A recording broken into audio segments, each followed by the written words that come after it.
Alors, on a mentionné Naphtali cette semaine parce que Naphtoulé Elohim Nephtalti, c'était le nom de cet enfant de Bila et on parle de vaincre.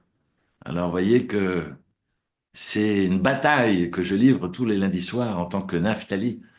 Bref, tout ça pour en venir au texte célèbre que j'aimerais partager avec vous.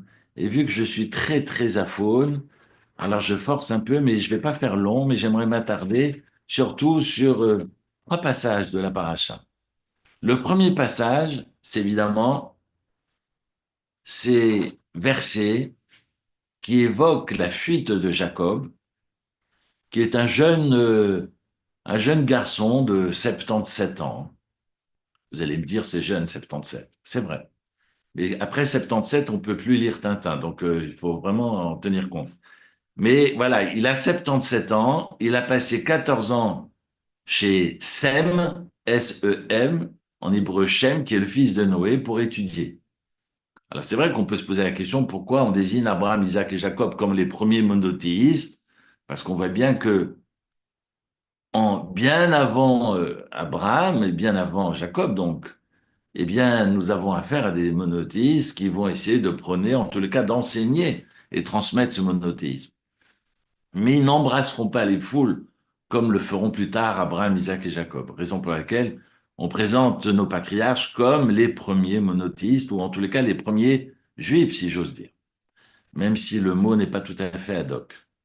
Voilà que Jacob part étudier après avoir fauché la bénédiction de son frère, qui lui était destinée. Il a 63 ans, et puis il va se cacher chez Shem et Ever.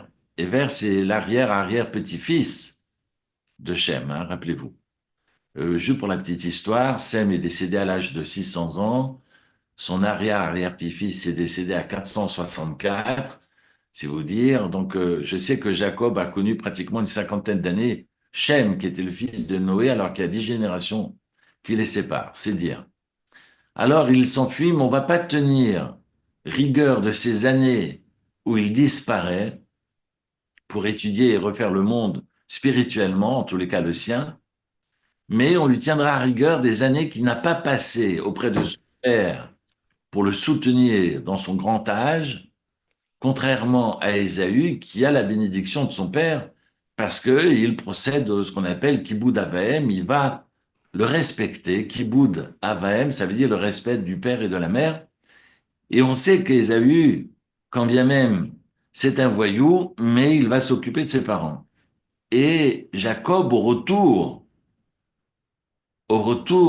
de chez Laban, après avoir passé 20 ans chez Laban, il aura très très peur, même si Dieu lui a fait des promesses, mais il se dit au fond, les promesses ne peuvent tenir que si j'ai été exemplaire dans mon attitude.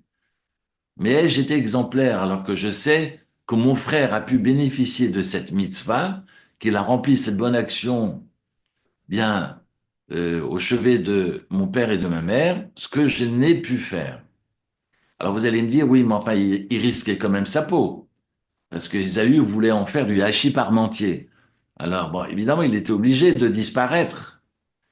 Eh bien, même s'il a été obligé de disparaître, ce sont toutes ces années, 22 ans, qu'il n'a pas passé auprès de son père. Donc, il va fuir d'abord 14 ans chez Shem et Héber. Ensuite, il arrive chez Laban, chez Lavan, pour épousailles.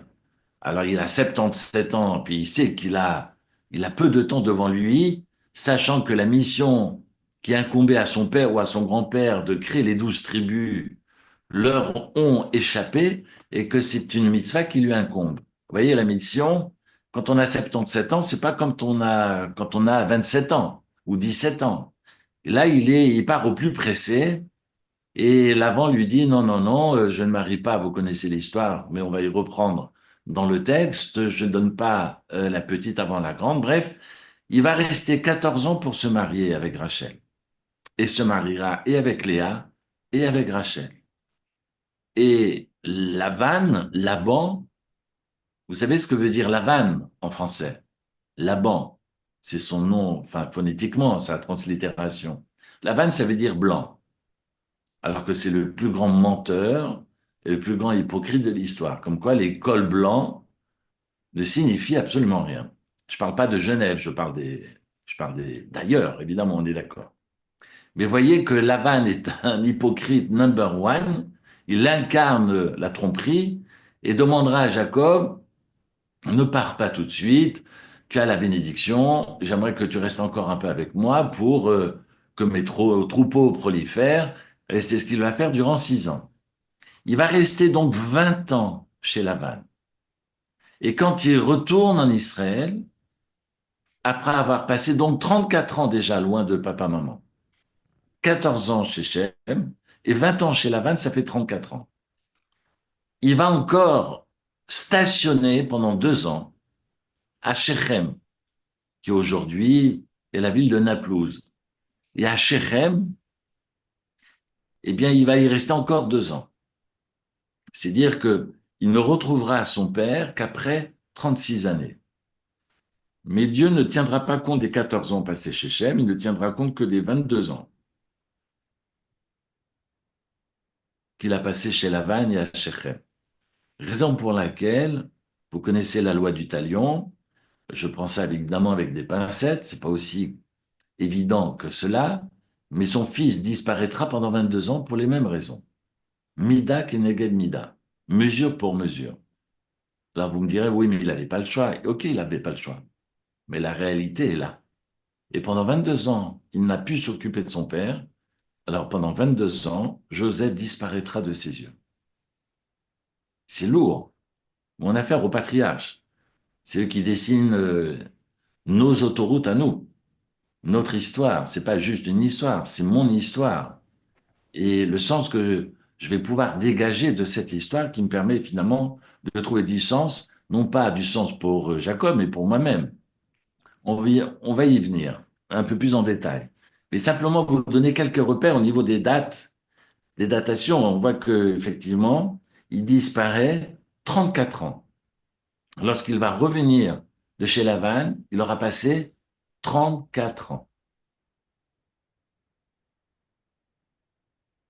Et Vayetse Yaakov mi Be'er-Shava, Vayelech Harana, il part donc en Syrie, ça c'est le premier verset de la paracha, on est au chapitre 28, verset 10, et ensuite il s'arrête en chemin dans l'endroit avec l'article avec le L apostrophe, dans the endroit, de quoi on parle, évidemment on sait tous qu'il s'agit de la place qu'occupera plus tard le temple de Jérusalem, on est sur la montagne du temple, et il va prendre des pierres.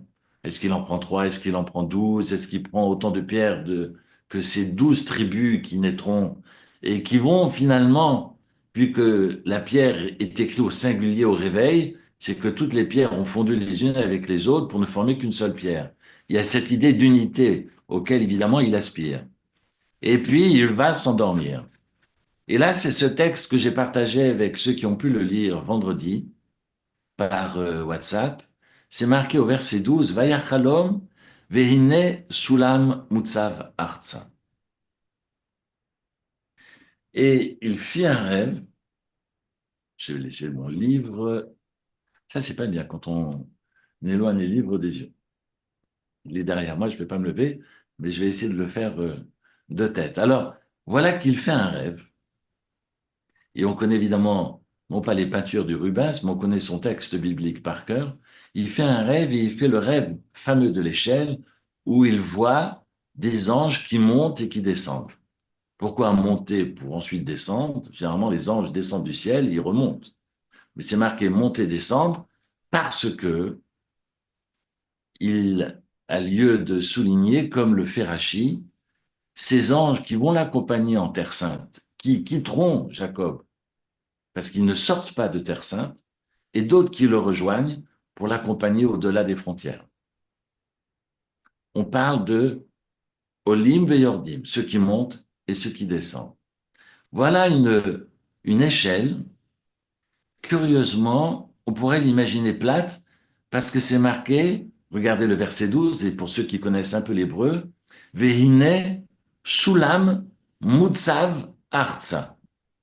Voici et voici, j'aime bien le et vous allez comprendre pourquoi, et voici une échelle dressée artsa. Le A de la fin désigne une direction qui est dressée vers la terre. Autrement dit, les pieds de cette échelle sont au ciel. Et curieusement, le verset continue, Berosho magia shamaima. Et sa tête atteint le ciel. Comme si finalement, et les pieds et la tête de l'échelle sont au ciel. Je soulève quelques questions, si on a le temps. Mais voilà que cette échelle, évidemment, se dresse au-dessus de lui, traverse toute la terre d'Israël. Il y a beaucoup de midrashim, beaucoup d'exégèses à l'endroit de cette idée de dressage, la manière dont cette échelle couvre le territoire, la Terre Sainte. Et on parle d'une échelle. Vous savez que l'échelle s'écrit sa mère, voyez le troisième mot. Si je n'ai pas les voyelles, je vais être obligé de rajouter un vav pour signifier que c'est pas marqué salam, mais soulam. Ou so, ou sou, mais je suis obligé de mettre un vav. Et donc ce vav me conduit à cette valeur, conduit ce mot, enfin soulam, le samer, le lamed et le même, comprenant également le vav, ces quatre lettres représentent la valeur numérique de 136. Samer, ça fait 60, vav, ça fait 6, lamed, ça fait 30, et même, ça fait 40. Donc on est d'accord, on arrive à 136. Vous allez me dire, et alors? J'ai entendu un très joli commentaire de Rav Shimoni vendredi qui disait, notre vie, c'est un peu comme ce cœur, ces dessins, enfin, ces électrocardiogrammes, parce qu'évidemment, si l'électro est plat, ben, on n'est plus dans la vie. Mais ça monte, ça descend, et parfois, effectivement, on est dans la joie, parfois on est dans la peine. Mais pour pouvoir nous élever, j'ai besoin, finalement, de me réparer de cette introspection qu'on appelle la Rosh Hashanah, cette prière d'Unetan et Tokef, où on rappelle que la Teshuvah, la Tefila et la Tzedaka, Ma'avirin net roi exera, que finalement le repentir, la prière et la générosité déchirent les décrets du ciel. Et si je n'ai pas le texte ici sous les yeux, mais si vous prenez le texte, que ce soit un Rodelaim, n'importe quelle édition de Rosh Hashanah, si vous avez un livre de Rosh Hashanah sous la main, vous ouvrez un Moussaf lorsqu'on récite cette prière extraordinaire où l'on clame qui va vivre, qui va mourir, qui sera en haut, qui sera en bas durant l'année, évidemment. La prière est là pour nous réveiller nos consciences, pour nous secouer. Et on dira, alors curieusement, Teshuvah, Tefila ou Tzedaka, et au-dessus de ces trois mots, il y a trois petits mots qui sont mentionnés. Je vous ferai la photo tout à l'heure via le Zoom et je vous montrerai. Eh bien, il y a marqué Tzom, Kol et Mammon. Tzom, c'est le jeûne, le repentir, la manière dont je travaille sur moi-même. Kol, c'est la voix, c'est la prière, c'est ma capacité à lever les yeux au ciel, à ne pas me croire tout puissant et reconnaître ce qui me dépasse. Et Mammon, qui est l'argent, finalement, c'est la tzedaka, c'est cette recherche active du bien d'autrui sans attendre de retour. Voilà trois solutions pour déchirer les décrets du ciel. Et c'est intéressant, parce que Rav Shimoni disait vendredi, eh bien, Tzom a pour valeur numérique 136, Kol, Kouf, Vav, Lamed a pour valeur numérique 136, et Mammon, même, Vav, Nun, a pour valeur numérique 136. Extraordinaire. Alors, j'entends ça, j'étais dans la voiture, je me suis arrêté, je dis, mais c'est une bombe. Non, mais ouais, je suis un passionné, même quand j'écoute la radio. En tous les cas, mes cours, pas la radio, mais je mets souvent des cours pour suivre entre jeudi et vendredi et me rafraîchir, m'oxygéner mes pensées, oxygéner mes pensées. Vous voyez que donc dans ces trois approches, on rappelle cette échelle, parce que c'est cette échelle avec laquelle j'essaye de m'élever. Et j'essaye finalement de me connecter à ce qui me dépasse. Maintenant, j'aimerais rapporter un commentaire que j'aime beaucoup de Rav Ashkenazi. Vous l'avez sans doute lu sur le texte que j'ai partagé avec vous. C'est pas marqué. Il fit un rêve. Voici qu'une échelle est dressée vers le ciel. En revanche, c'est marqué. Il fit un rêve et voici une échelle dressée vers le ciel. Regardez les mots. Le deuxième mot du verset 12. C'est marqué Vayachalom. Il fit un rêve. Et c'est pas marqué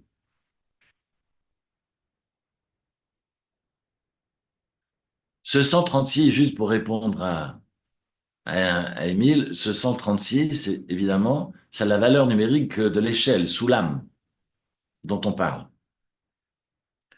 Alors j'y reviens.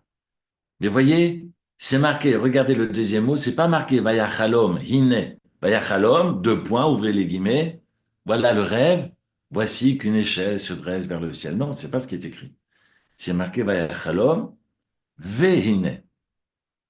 Cette conjonction de coordination, pour Léon Ashkenazi, surnommé Manitou, parce qu'il était dans les scouts, vous l'avez sans doute connu, en tous les cas dans ses écrits magnifiques, eh bien, il dit, non, non, le rêve, c'est pas l'échelle. L'échelle n'est pas dans le rêve. Mais c'est parce que Jacob rêve qu'une échelle peut se dresser entre la terre et le ciel.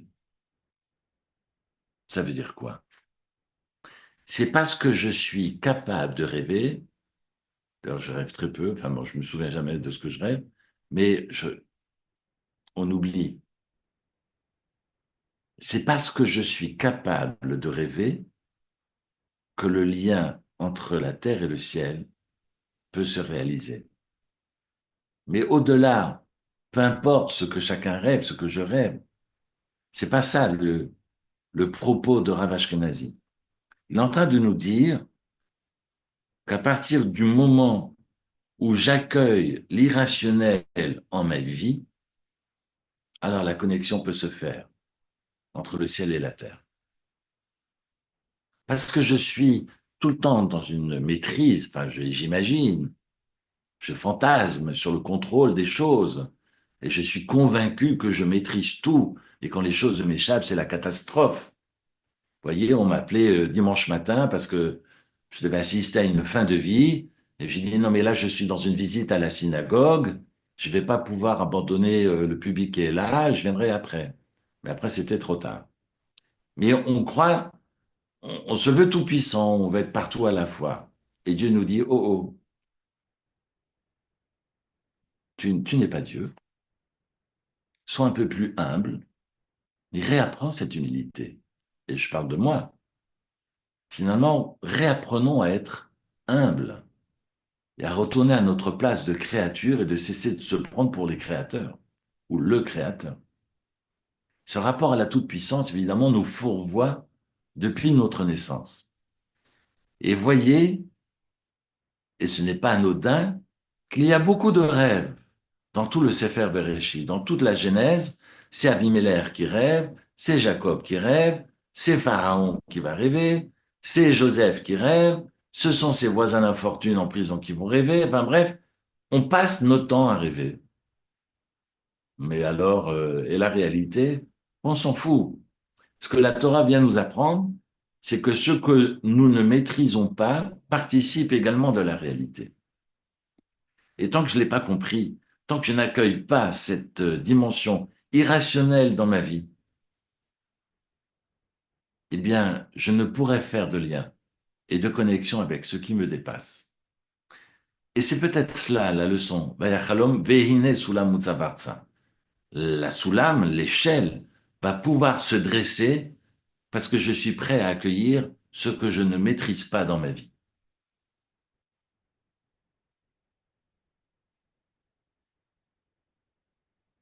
Veine malach Elohim olim veyordim bo. Et voilà que des malachim montent et descendent. Je vais passer, parce que le temps est court ce soir, et puis je suis un peu à faune, comme je vous l'ai dit, mais j'aimerais m'arrêter sur deux choses.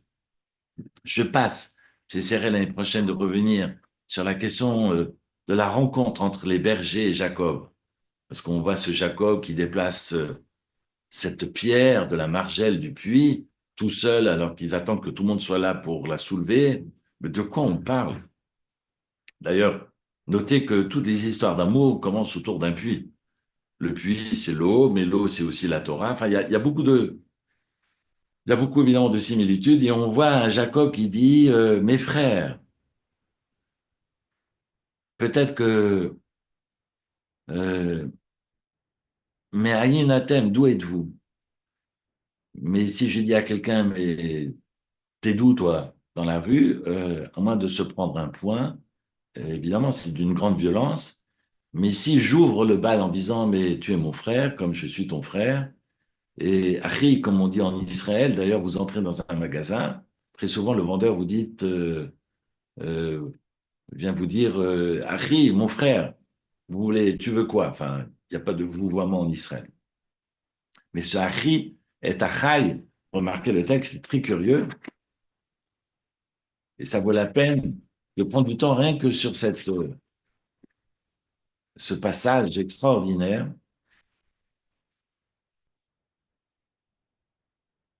On est au verset 4 du chapitre 29. Et Jacob qui leur dit, mes frères, d'où venez-vous?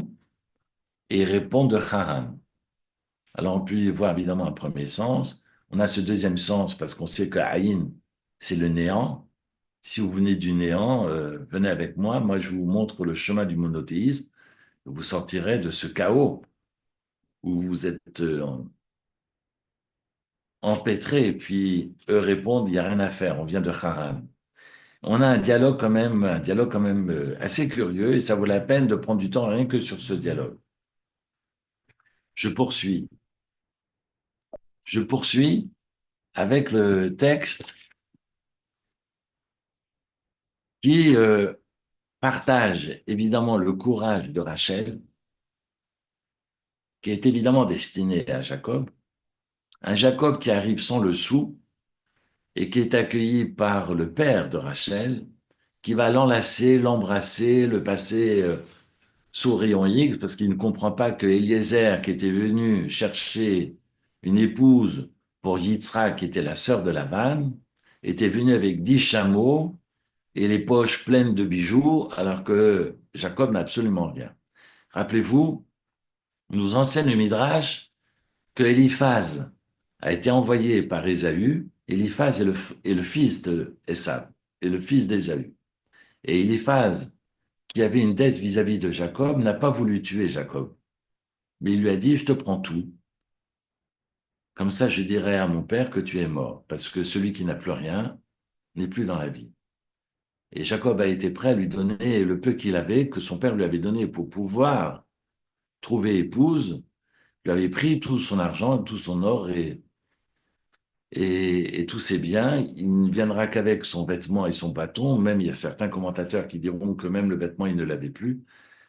Donc il arrive complètement démuni et on voit un Lavan qui l'enlace pour voir si par hasard il a caché ses bijoux quelque part et qui finit par l'embrasser pour voir si c'est pas dans la bouche qu'il aurait caché ses bijoux, ses diamants. Enfin bref, voilà un changement de paradigme entre l'histoire de Rebecca et l'histoire de Rachel. Un Jacob qui va être obligé de travailler pour pouvoir, pour pouvoir se marier avec Rachel. Parce que s'il n'avait, on pourrait se poser la question, pourquoi Dieu fait en sorte qu'Eliphaz lui prenne tout? Parce que sinon, pardon, Jacob se serait marié avec Rachel automatiquement et serait reparti aussitôt. Et c'était pas les desseins du ciel. Il fallait absolument que Léa et Rachel toutes les deux se marient avec Jacob. Et on sait qu'au préalable, Léa est destinée, va se marier avec Esav, avec Ésaü, et Rachel se mariera avec Jacob. Mais Léa, qui est capable de travailler le repentir d'Ésaü, mais Léa n'en veut pas.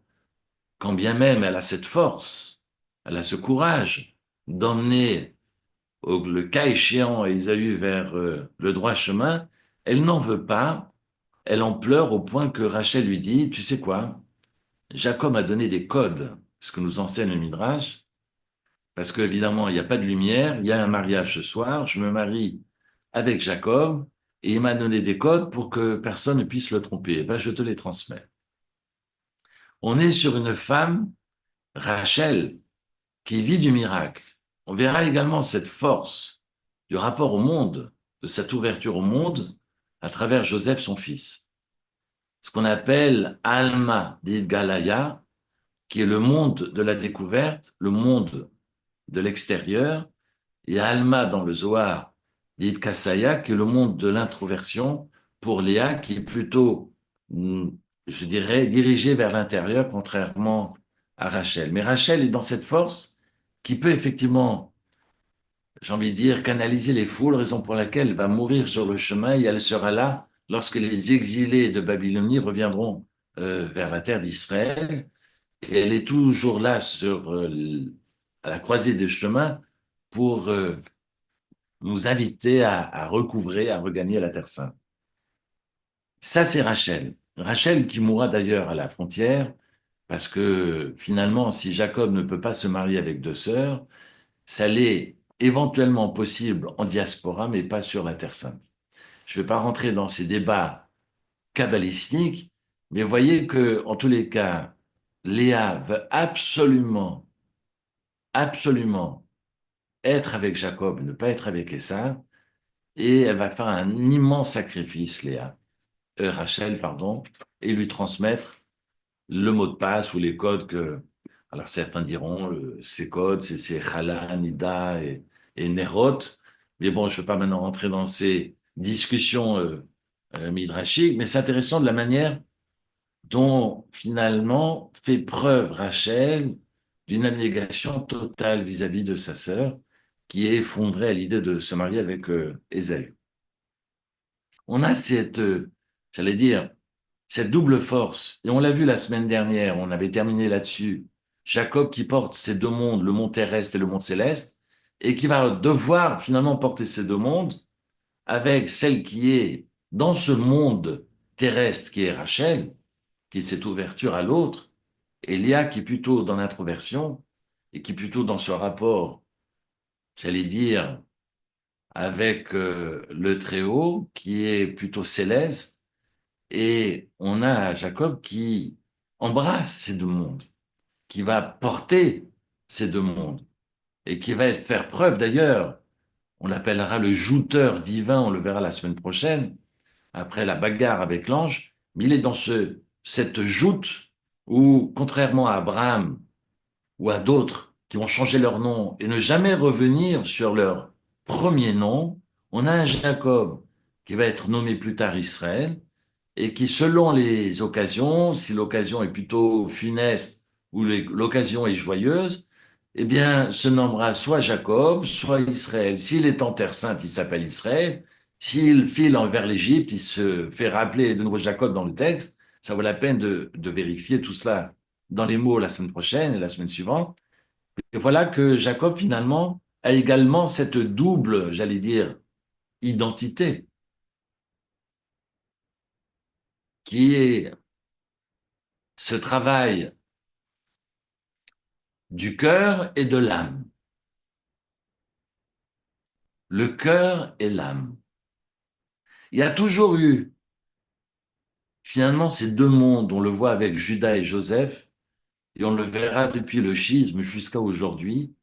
Deux mondes dans le judaïsme, et on rêve de cette complémentarisation de ces deux mondes. Entre le monde nationaliste dans le bon sens du terme et le monde religieux. Comment j'arrive à conjuguer les deux pour permettre la venue du Messie. Voyez que Jacob est appelé Jacob avec Léa et il est appelé Israël avec, pardon, est appelé Jacob avec Rachel et est appelé Israël avec Léa. Pourquoi Israël? Parce que Israël, Chai Vekayam, on parle d'éternité d'Israël et évidemment, on parle forcément d'eschatologie parce que le roi David et sa descendance, autrement dit le Messie futur, descendent non pas de Rachel, mais descendent de Léa. Donc on est sous l'égide de Rachel tant que le Messie n'est pas arrivé, mais ensuite on entrera sous l'égide de Léa. On a ces deux mondes, alors c'est évidemment difficile pour moi en quelques minutes d'essayer, sans être réducteur, de vous d'illustrer, d'expliquer ces deux univers, ces deux dimensions que représentent Rachel et Léa. Et Jacob essaye de porter les deux comme atlas pour pouvoir trouver du sens, d'abord pour lui-même et ensuite pour ses descendants. Ça, c'est la première chose. Et j'ajoutais, alors, pour ceux qui ont étudié avec moi Shabbat, on sait que finalement, et Rachel et Léa auront une chifra, auront une accompagnatrice avec l'une et avec l'autre, qui sont Bila et Zilpa. Et de ces quatre femmes sont censées naître les 12 tribus. Évidemment, c'est une lourde responsabilité qu'attend Jacob qui a 84 ans. Là, il a plus 77, parce qu'il a travaillé pendant 7 ans pour se marier avec Rachel.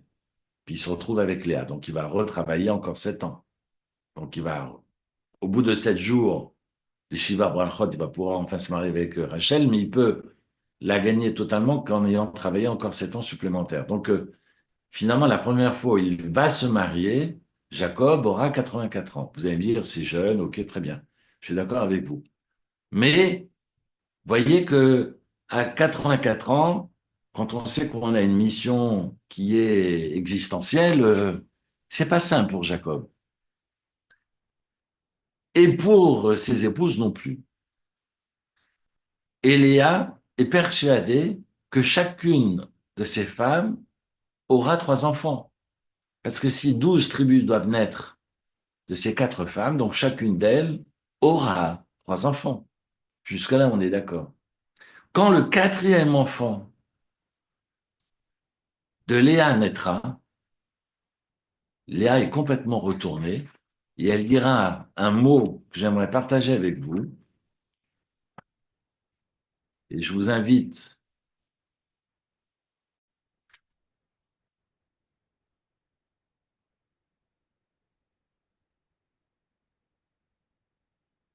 à regarder le texte.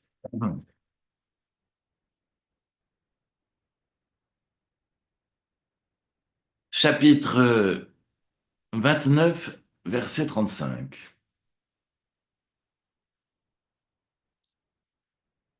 Chapitre 29, verset 35.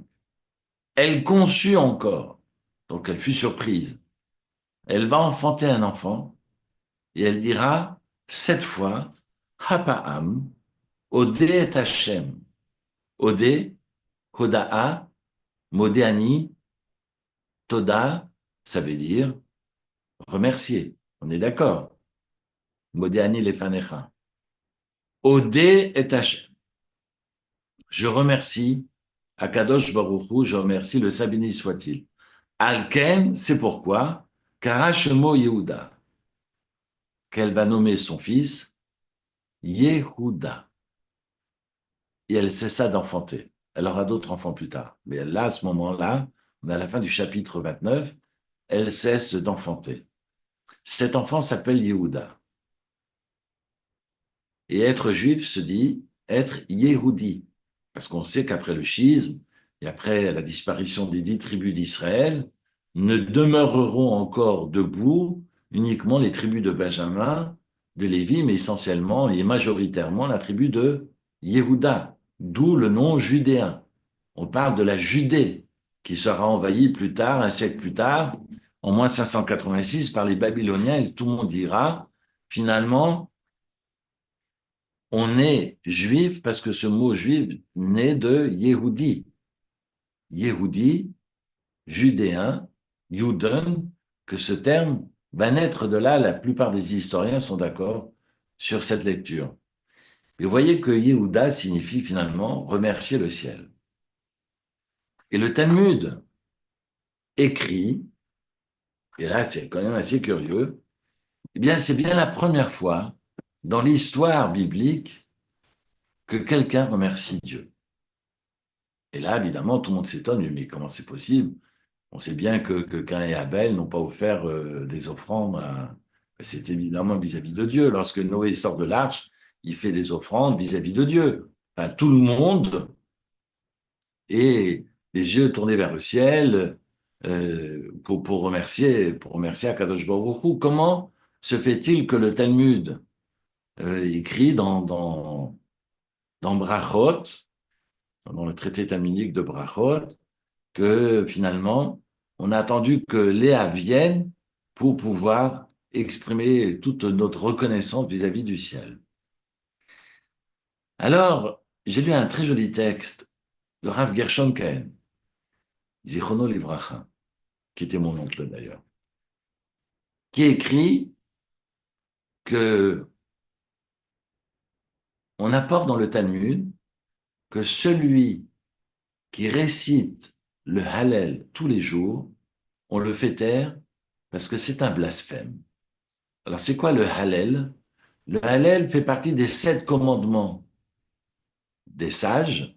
On sait qu'il y a 613 commandements de Dieu, 613 commandements divins, et que les Chachamim, que les sages ont ajouté 7 lois pour lesquelles on va prononcer la même bénédiction que si nous effectuons une mitzvah ordonnée par le ciel, comme allumer les bougies de Shabbat. Asher qui des chanou b'mitzvotav etzivanu, comme si Dieu nous l'avait ordonné, alors que c'est une mitzvah, alors que c'est un ordre rabbinique et non pas un ordre toranique, thoraïque. Raison pour laquelle le Talmud nous enseigne que ce Hallel qu'on récite à Rosh Chodesh, lors des Néoménies, lors des jours de demi-fête, lors des jours de fête, à Hanouka, il y a des occasions joyeuses, on a l'obligation de réciter le Hallel, mais qu'à ces occasions exceptionnelles, parce que le Hallel, c'est mettre en avant finalement des miracles extraordinaires survenus dans l'histoire. Et c'est le cas de Hanouka, ça va être le cas également durant Chol HaMoed, durant toutes les fêtes. On récite le Hallel, on est sorti d'Égypte, on a reçu la Torah, bref, on le fait durant les 3 fêtes de pèlerinage, on le fait durant Chol HaMoed, on le fait durant Rosh Chodesh. Et alors? Et alors, Rav Gershon Cohen explique que, excusez-moi, que le Hallel ne se récite uniquement lorsqu'il y a de grands miracles. Et quelqu'un qui va réciter le Hallel à tout bout de champ, non seulement blasphème le ciel, mais n'a pas compris le sens même de Hallel, qui est une prière uniquement axée sur des événements extraordinaires. Pourquoi le texte, pourquoi son explication nous rappelle ce passage-là du Talmud?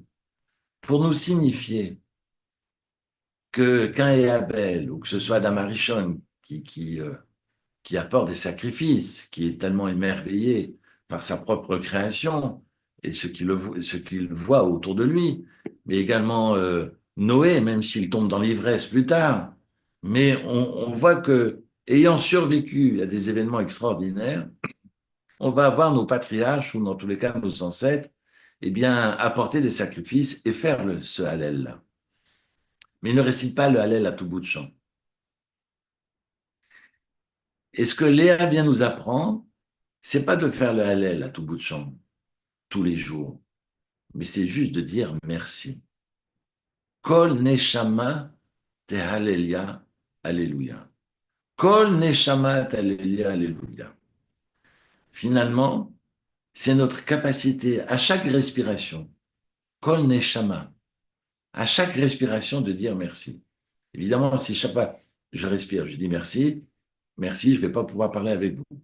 Mais de prendre conscience que d'être vivant et que de pouvoir finalement bénéficier de mes mains, de mes pieds, de pouvoir voir, alors que je travaille avec des gens qui ne voient plus, eh bien, c'est une bénédiction du ciel.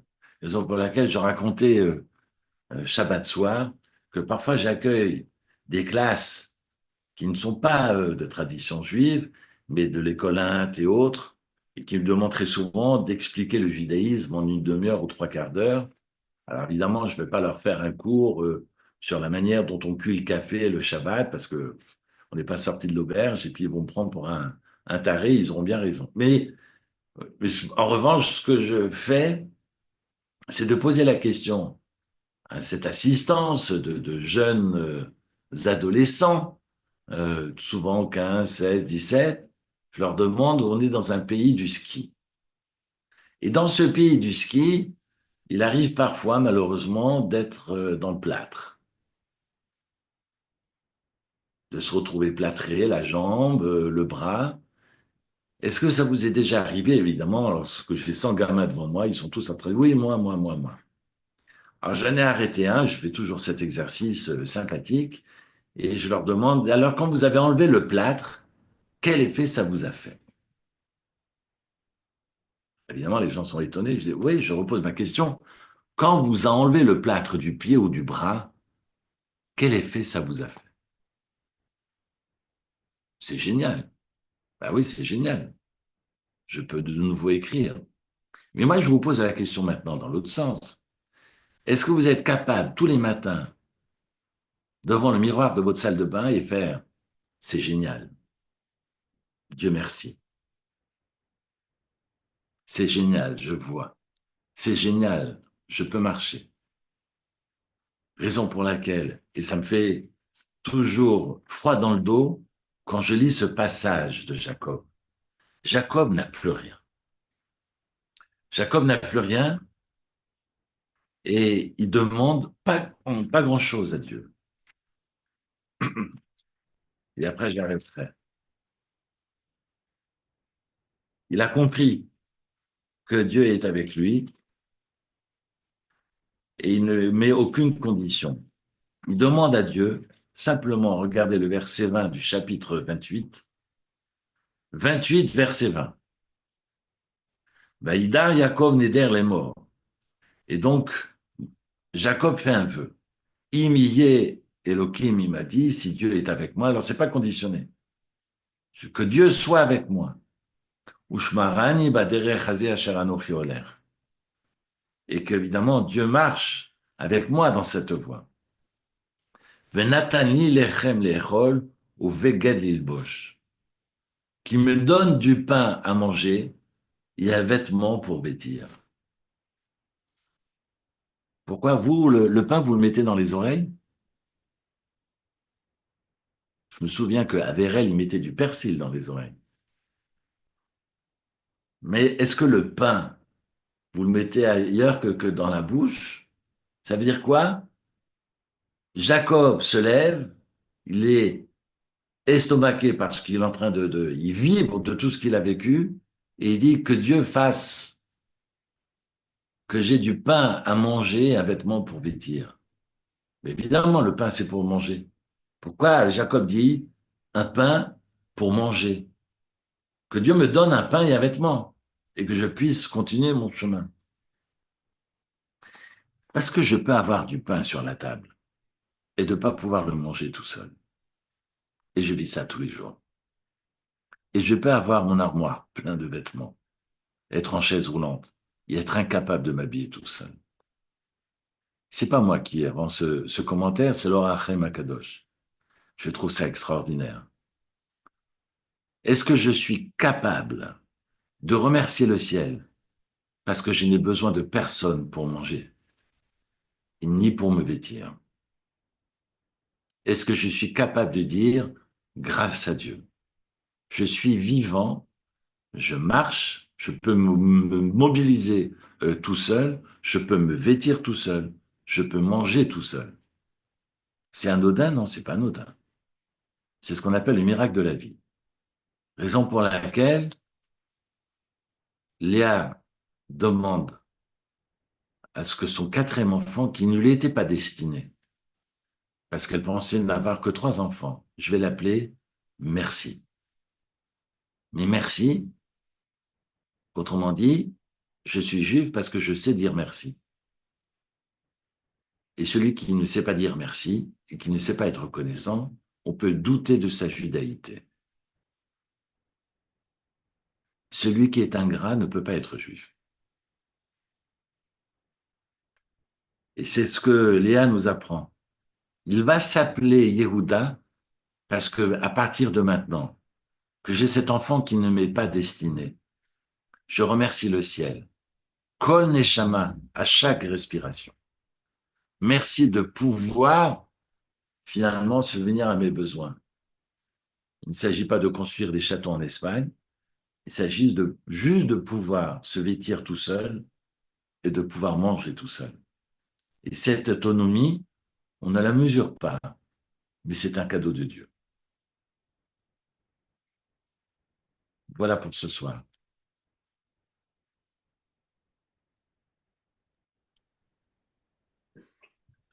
Alors, je suis pris. Je voulais refaire le monde parce que tellement, c'est une paracha extraordinaire, comme toutes les parachiotes d'ailleurs.